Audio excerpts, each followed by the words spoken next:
Makanya kita itu sebenarnya itu harus pilih-pilih ya, harus pilih-pilih dengan mitra yang mau kita ajak gabung di bisnis kita. Oke, next.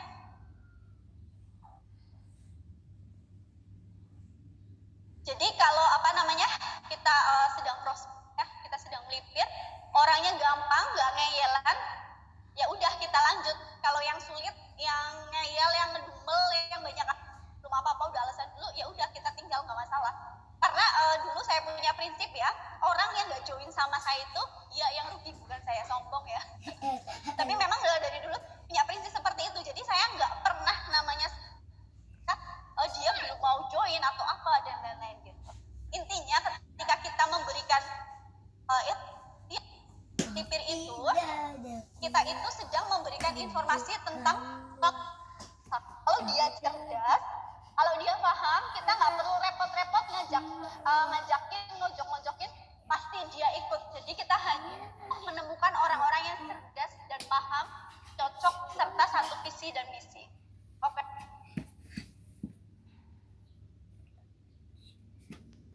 Oke, kita beri contoh lagi ya teman-teman ya. Iklan di media, di TV, di koran, di radio, dan lain-lain hanya menginformasikan saja kan intinya ya. Jadi teman-teman yang mau saya sampaikan di sini adalah ketika teman-teman memberikan informasi bisnis, teman ditolak atau belum cocok atau belum apa, nggak perlu lah, karena kita tujuannya itu seperti orang sedang beriklan seperti ini, memberikan informasi saja, memberikan informasi bisnis gitu. Seperti orang yang ngiklan di TV, di koran, di radio, dan lain-lain, dia itu iklan terus kan, nggak pernah berpikir apakah orangnya ngelihat enggak, apakah orangnya dengar enggak, apakah orangnya membaca enggak. Yang penting itu tersampaikan terus, jadi akan ada yang beli atau join. Paham ya teman-teman ya? Jadi tujuan kita merekrut atau tujuan kita memberikan informasi melalui paket info itu tujuannya untuk memberikan informasi seperti Anggun yang mengiklankan apa sih Anggun? Pentin ya, Anggun Pentin ya. Seperti Anggun yang mengiklankan Pentin kan Anggun dia jadi brand ambasadornya dari si Pentinnya, nggak pernah mikir kan, nggak pernah mikirin ini yang lihat langsung beli nggak ya kan, kayak gitu ya. Kita itu tujuannya hanya untuk memberikan informasi. Jadi tanpa kita harus ajak pun, kalau cerdas dan paham pasti ikut sendiri dan membeli sendiri. Oke, next. Ini saya digeser atau saya bergeser? Oh, digeser. Oke, cukup ya. Ke sini, ya. Oke. Lanjut ya teman-teman ya. Masih semangat nggak? Ayo cek semangat dulu. Masih semangat? Masih semangat? Masih semangat? Masih semangat? Oke, masih semangat. Wow, cepet banget ini. Masih semangat. Wow, tepuk tangan untuk teman-teman semua. Makin siang makin semangat ya. Nanti ada materi sampai malam yang luar biasa sekali. Oke, kita lanjut ya.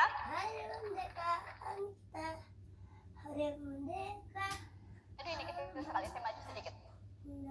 Setiap orang itu sudah hidup dalam sebuah jaringan ya, seperti yang saya jelaskan tadi, jaringan keluarga, jaringan pertemanan, jaringan kerja, teman hobi, teman sekolah, teman Facebook, teman Twitter, Instagram, TikTok, atau bahkan teman ngaji, teman satu komunitas. Tinggal kita berikan paket info, nanti bisa jadi ada yang tolak, bisa jadi ada yang menerima, terus dia juga langsung jadi. Jadi itu adalah hal-hal yang wajar, hal-hal yang umum. Jadi kebanyakan teman-teman, kebanyakan yang saya hadapi di domain saya, mungkin karena dia belum paham ilmu NDO KDI itu, mereka itu ketika ditolak sekali langsung ciut kayak kerupuk. Sebenarnya enggak gitu konsepnya teman-teman. Konsepnya itu kita itu seperti orang yang beriklan ya, yang sudah saya jelaskan tadi, seperti orang beriklan. Kita menjelaskan paket info. Kalau dia cerdas, dia pasti gabung. Kalau belum gabung, bisa jadi belum ada uang atau mungkin kendala di biaya atau apa dan lain, nggak masalah. Suatu saat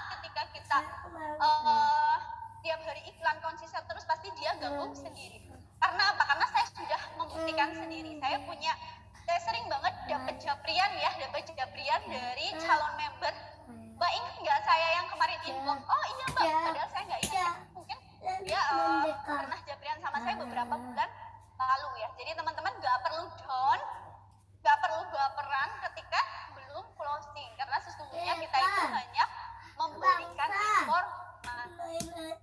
Siap ya, nggak perlu galau ya, nggak perlu galau, nggak perlu ciut ketika gagal closing atau belum closing ketika itu juga. Oke, next.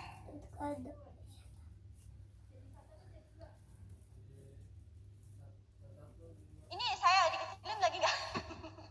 Nggak perlu ya? Ada. Oke, apakah bisnis NASA ini hanya menguntungkan orang lain saja, atau katakanlah apakah teman-teman berbisnis hanya menguntungkan orang lain saja? Kalau teman-teman menemukan pertanyaan seperti itu, gimana jawabannya? Gimana jawabannya? Jadi namanya bisnis ya teman-teman. Kita realitas aja ya, kita berpikir logika aja ya. Mau nggak sih teman-teman bisnis rugi terus? Mau nggak? Kira-kira teman-teman kalau bermitra, kita katakanlah saya seorang bos mitra bos perusahaan konvensional ya teman-teman juga. Ketika rugi terus teman-teman masih nggak mau bermitra sama saya? Nggak mau. Bisnis itu harus win-win solution. Apa itu win-win solution? Sama-sama menang, sama-sama untung. Itu namanya bisnis.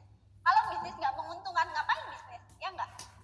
Jadi ketika ada cetukan dari calon prospek, nggak mau saya cuma nguntungin kamu aja. Jawab aja, namanya bisnis memang harus menguntungkan. Kalau bisnis merugikan, siapa yang mau bisnis mbak? Gitu, jawab gitu aja. Oke, misal ya kalau kita beli ke warung nih, beli sabun, deterjen, rokok, pernah mikir nggak itu nguntungin siapa sih? Pasti nguntungin yang jaga warung, nguntungin agen wilayahnya, nguntungin agen produknya, nguntungin pabrik, seterusnya. Jadi bisnis itu memang harus saling menguntungkan, harus win-win solution, oke? Oke, next. Next, kakak operator.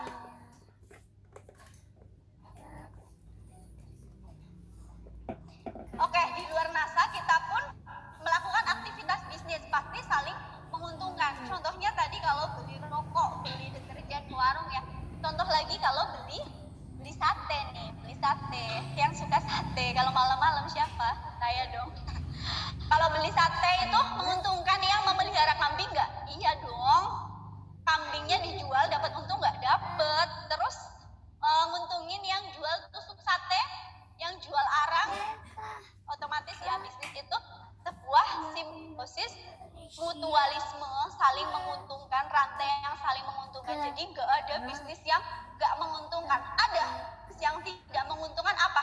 Namanya CSR, Corporate System Responsibility. Itu adalah apa ya?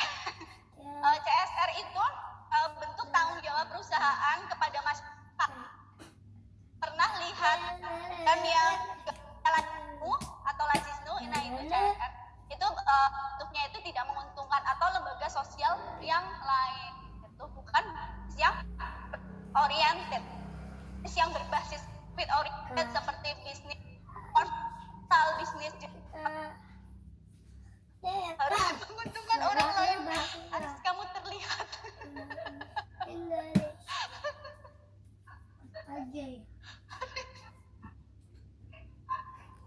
Oke, maaf ya teman-teman, intermezzo sebentar ya. Intermezzo sebentar ya. Oke, lanjut operator. Oke, jadi saya mau kasih lihat perbedaan antara bisnis konvensional dan sistem. Nah, mungkin di depannya ada pulpen atau ada buku atau ada air mineral, aqua ya. Untuk sampai ke teman-teman, pulpen ya, satu pulpen atau handphone ya, ada handphone ya. Untuk sampai ke tangan saya ini tidak mungkin saya ngambil dari pabriknya, bukan. Ada rantai yang sangat panjang. Kalau di bisnis konvensional itu rantainya itu panjang sekali. Mulai dari apa? Yang pertama agen tunggal, terus ada agen wilayah, ada agen provinsi, ada agen kabupaten, terus ada grosir, ada toko, baru eceran. Ada berapa? 1, 2, 3, 4, 5, 6, 7 lah, katakanlah 7, baru sampai di tangan saya. Ini sistem konvensional. Dan untuk yang menguasai agen-agen ini, untuk yang menguasai di sini ya, itu biasanya itu para konglo seperti siapa? Khairul Tanjung, Abu Rizal Bakri yang udah tajir melintir 7 turunan, 7 tikungan, 7 belokan ya. Orang-orang seperti kita itu tidak bisa, belum bisa, maaf ya, belum bisa. Orang-orang seperti kita yang belum punya modal tinggi itu belum bisa. Jadi untuk para agen-agen seperti ini itu hanya mereka yang konglo. Coba bandingkan dengan sistem bisnis network marketing. Next. Kalau di sistem bisnis network marketing ini lebih singkat ya, agennya lebih singkat karena dari pabrik katakanlah dari pabrik terus ke gudang NASA, terus ke stokis center, ke stokis baru ke mitra NASA gitu. Jadi ini lebih pendek, lebih singkat, dan di tengah agen-agen di sini ya, di agen-agen di sini bisa dikuasai atau dipegang oleh orang yang mungkin backgroundnya biasa ya, seperti para stokis center ya, luar biasa sekali, modalnya itu sudah miliaran ya. Kalau teman-teman tahu stokis center gudang itu modalnya itu miliaran ya, 1 M aja modalnya itu miliaran, sekali ngiden itu miliaran loh teman-teman, jangan salah, stokis center itu sekali ngiden miliaran.